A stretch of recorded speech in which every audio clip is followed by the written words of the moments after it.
Hello, it's Canadian Conquistador again today. I am bringing you a new series of videos. I'm going to try to do these in 3 to 4 videos. I found that I'm filming in 4K, so now I have to do one video at a time, make the video, edit it, and upload it to make room for the next video. So my phone doesn't have a lot of storage on it, obviously.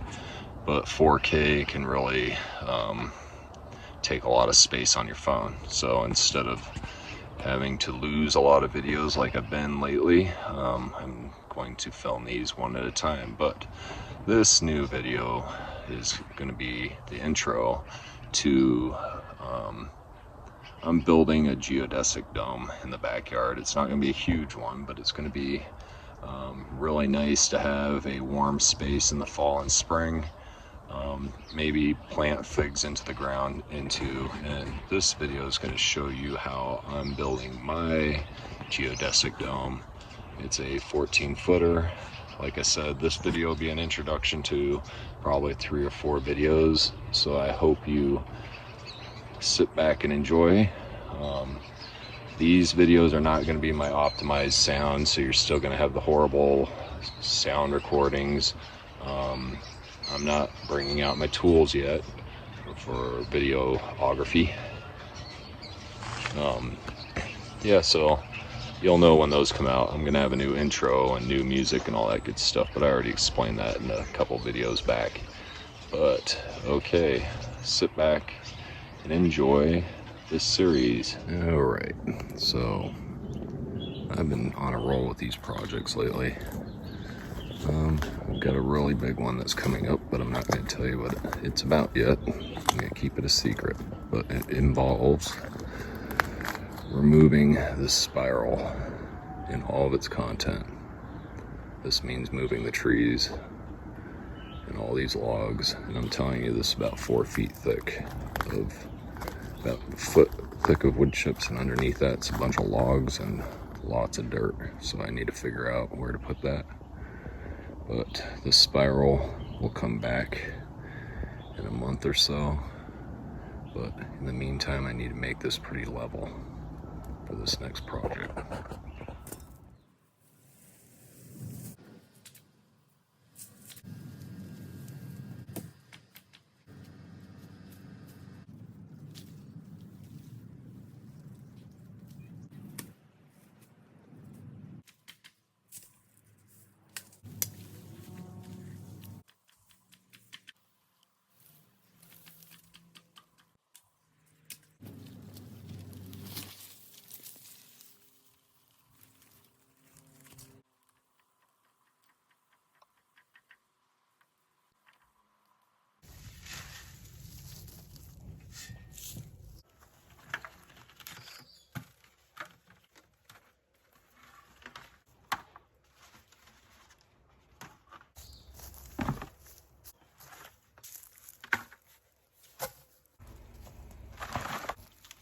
Alright, I've been shoveling for about 45 minutes, and I filled up all these buckets with real good soil from the bottom of this mound.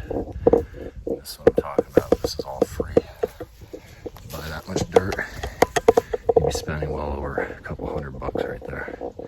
And this just sat there for a few years, and now it's really dark soil. Let's see if I can show you. This is actually like worm castings. Yeah, it's got some clay in it, but I think that's because I threw some clay on here first. But yeah, it's getting there. I have to put it somewhere, so instead of just throwing it in the yard somewhere, I decided I'm going to put them in pots. That way I can do some cuttings this year and next year for like tomatoes and stuff. But yeah, I'm putting some dirt up on that mound, on the raised bed, and I'm making a little progress. This is going to take a few days though. Yeah, I got to do a pretty big diameter here.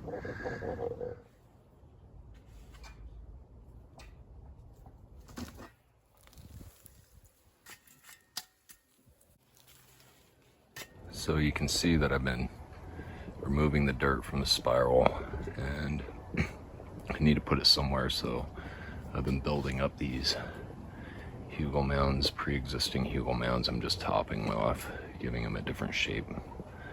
Nothing's been planted there yet, so I'm not hurting anything. But this is not like the wood chips. This is more or less just straight up dirt, so I'm probably going to want to cover it with wood chips. Otherwise it'll eventually get fried and lose all that microbiological activity going on. So, and it will return eventually to Colorado clay if I don't cover it with wood chips. Right now it's just naked. I disrupted an ant pile, so the ants are all flipping out. Yeah, so I'm gonna do this to the north side of the garden here, and just give them a touch up. Yep.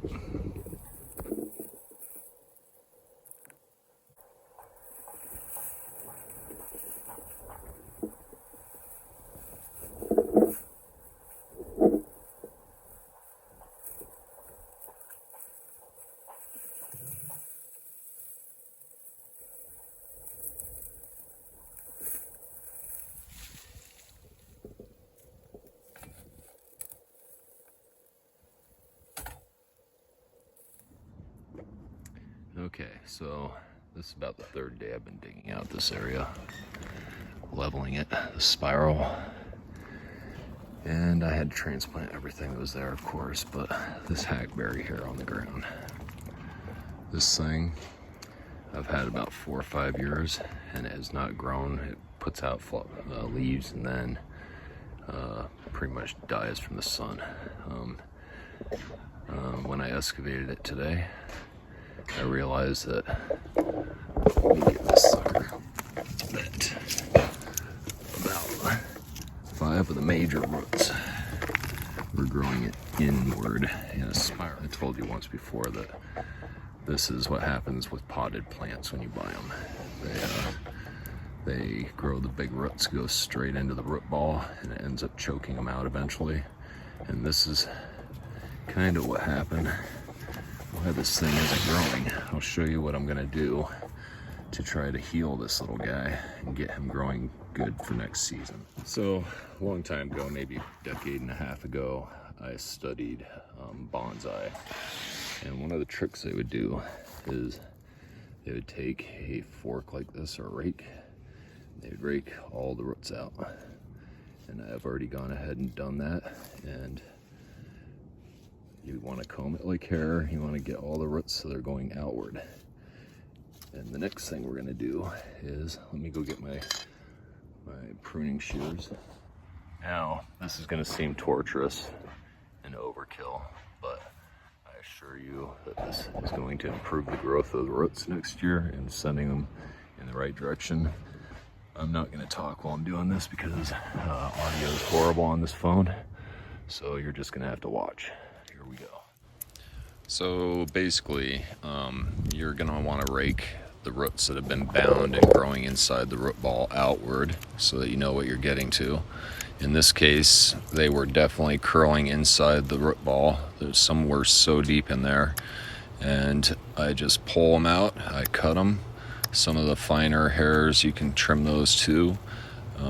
You're basically just trying to get anything growing inside you want to cut it off where it bends inward. That way all of its new roots will grow outward. There we go.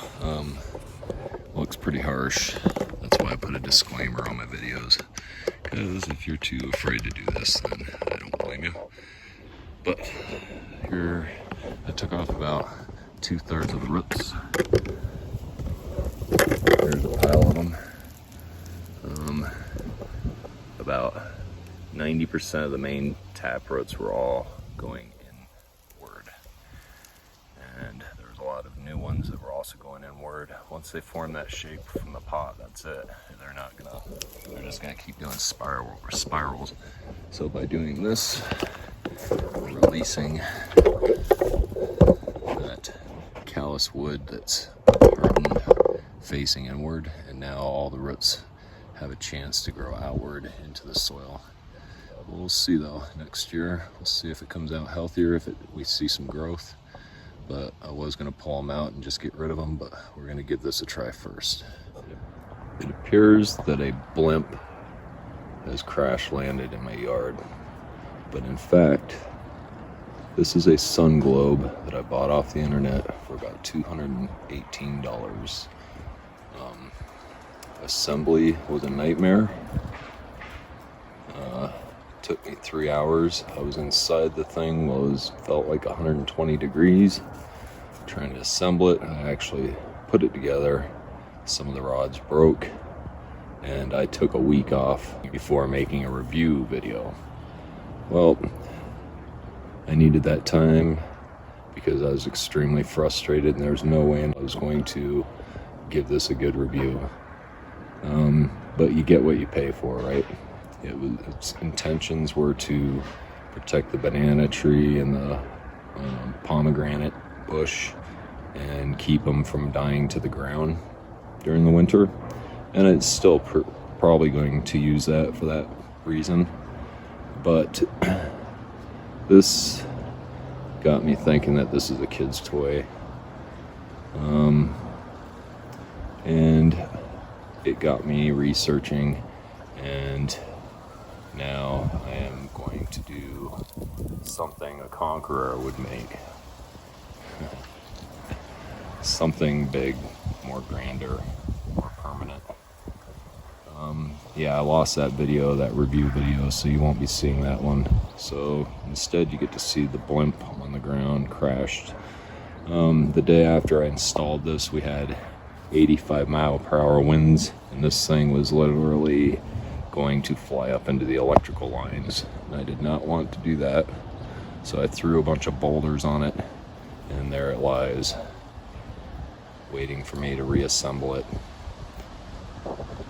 So now I am doing big boy projects and that's why I've been excavating this big huge circle to my left. Let me give you a tour of what I've been up to for the last week. Alright, so this used to be the spiral. There's the planter I put in.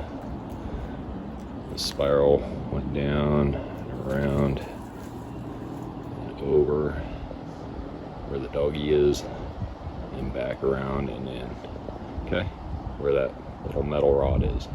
So I am putting up a geodesic dome. It's going to be about 14 feet 8 inches in diameter.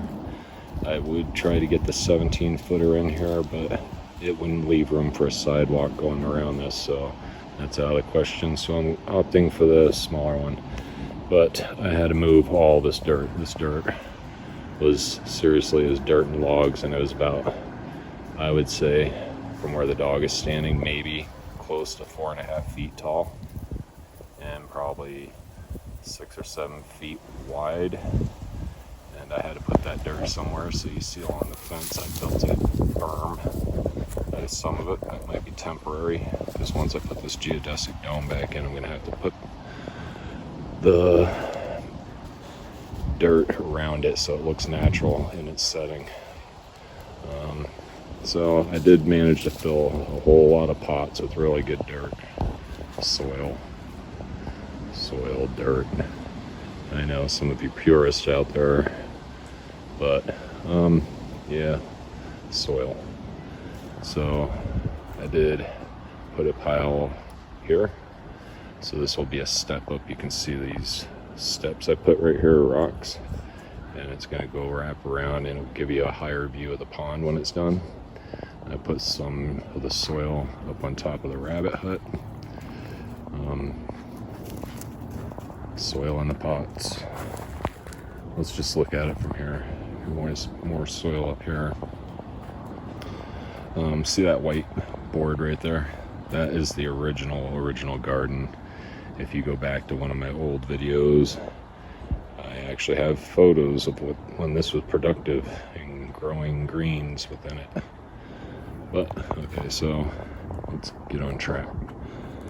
I'm probably gonna leave those boards there. I put a bunch more soil on top of this. my plans to do with these pots is take a lot of cuttings this year. The cuttings are on my program for the year. I want to really fill up this food forest this year, and the only way I'm going to do that is taking lots of cuttings. I put soil here, and the soil wraps around, comes around here. I have no more wood chips, so we're relying on the leaf drop this year to cover all this. Still a mess back here. I also transplanted a whole bunch of plants back here, like comfrey and horseradish and stuff, and relocated it. Yeah, so that's what I did with the soil. I moved all the sunchokes, relocated them so they're not scattered in the yard. They're all going to be central. I think that's how I want everything to be. But yep, this is what the next few videos is going to be on: building a geodesic greenhouse dome. Enjoy. Yeah, so that's it for this intro video. I just wanted to show you how I cleaned up the area and where I put this stuff. The next video is going to be on the actual laying down foundation first for this geodesic dome. So I hope you stay tuned and continue to watch this series, because I hope that I'm pretty sure you're going to learn something from it. If not, it could be just entertainment value, I guess. Okay, we'll see you guys. Yes, so if you like this video, please like it down below and subscribe. Thanks for watching.